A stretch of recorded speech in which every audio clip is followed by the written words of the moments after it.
एक चुटकी जहर रोजाना। मनीषा नामक एक युवती का विवाह हुआ और वह अपने पति और सास के साथ अपने ससुराल में रहने लगी। कुछ ही दिनों बाद मनीषा को आभास होने लगा कि उसकी सास के साथ उसकी पटरी नहीं बैठ रही है।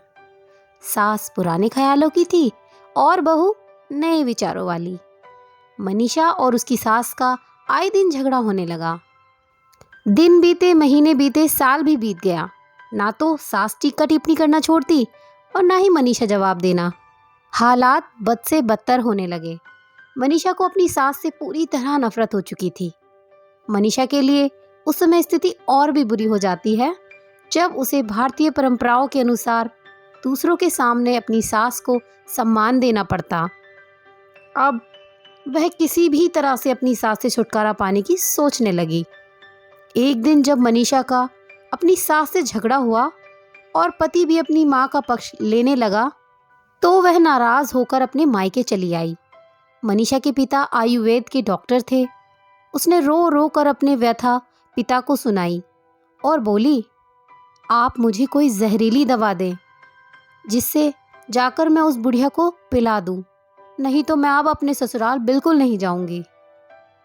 बेटी का दुख समझते हुए पिता ने मनीषा के सिर पर प्यार से हाथ फेरते हुए कहा, बेटी, अगर अपनी सास को जहर खिलाकर मार दोगी तो तुम्हें पुलिस पकड़कर ले जाएगी और साथ ही मुझे भी, क्योंकि वह जहर तुम्हें मैं दूंगा, इसलिए ऐसा करना ठीक नहीं होगा।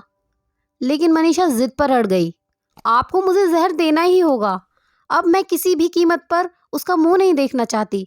कुछ सोचकर पिता बोले, ठीक है, जैसी तुम्हारी मर्जी, लेकिन मैं तुम्हें जेल जाते हुए नहीं देख सकता। इसीलिए जैसा मैं कहूँ वैसा ही तुम्हें करना होगा। मंजूर हो तो बोलो। मनीषा ने पूछा, क्या करना होगा?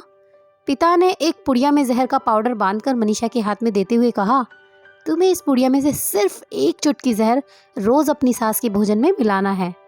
कम मात्रा में होने से वह एकदम से नहीं मरेगी, बल्कि धीरे धीरे आंतरिक रूप से कमजोर होकर 5 से 6 महीने में मर जाएगी।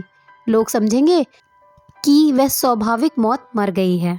पिता ने आगे कहा, लेकिन तुम्हें बेहद सावधान रहना होगा ताकि तुम्हारे पति को बिल्कुल भी शक न होने पाए, वरना हम दोनों को जेल जाना पड़ेगा। इसके लिए तुम आज के बाद अपनी सास से बिल्कुल भी झगड़ा नहीं करोगी, बल्कि उसकी सेवा करोगी।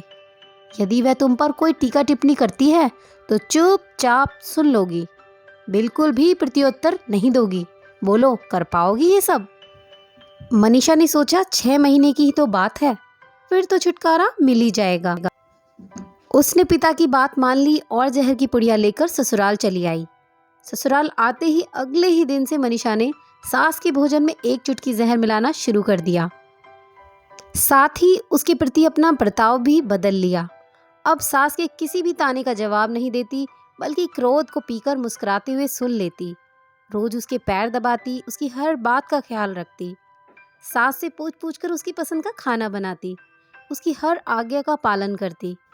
कुछ हफ्ते बीतते बीतते सास के स्वभाव में भी परिवर्तन आना शुरू हो गया। बहू की ओर से अपने तानों का प्रत्युत्तर ना पाकर उसके ताने अब कम हो चले थे, बल्कि वह कभी कभी बहू की सेवा के बदले आशीष भी देने लगी थी। धीरे धीरे 4 महीने बीत गए। मनीषा नियमित रूप से सास को रोज एक चुटकी जहर देती आ रही थी, किंतु उस घर का माहौल अब एकदम से बदल चुका था। सास बहू का झगड़ा पुरानी बात हो चुकी थी। पहले जो मनीषा की सास उसे गालियां देते नहीं थकती थी, अब वह आस पड़ोस वालों के आगे मनीषा की तारीफ के पुल बांधने लगी थी। मनीषा को साथ बिठाकर खाना खिलाती और सोने से पहले जब तक मनीषा से 4 प्यार भरी बातें ना कर ले उसे नींद नहीं आती थी। 6ठा महीना आते आते मनीषा को लगने लगा कि उसकी सास उसे बिल्कुल अपनी बेटी की तरह मानने लगी है। उसे भी अपनी सास में अपनी माँ की छवि नजर आने लगी थी। जब वह सोचती कि उसके दिए जहर से उसकी सास कुछ ही दिनों में मर जाएगी तो वह परेशान हो जाती थी।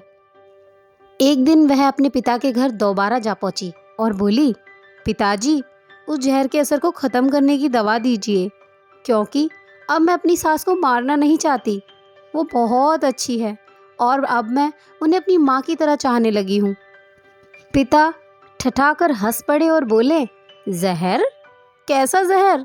मैंने तो तुम्हें जहर के नाम पर हाजमे का चूर्ण दिया था। और बहुत हंसने लगे। सो दोस्तों, इस कहानी से हमें यह सीख मिलती है कि अपने बच्चों को अच्छी सीख दीजिए। माता पिता सब एक समान होते हैं। कहानी अच्छी लगी हो तो लाइक शेयर सब्सक्राइब ज़रूर से कर देना। मिलते हैं नई कहानी के साथ। धन्यवाद।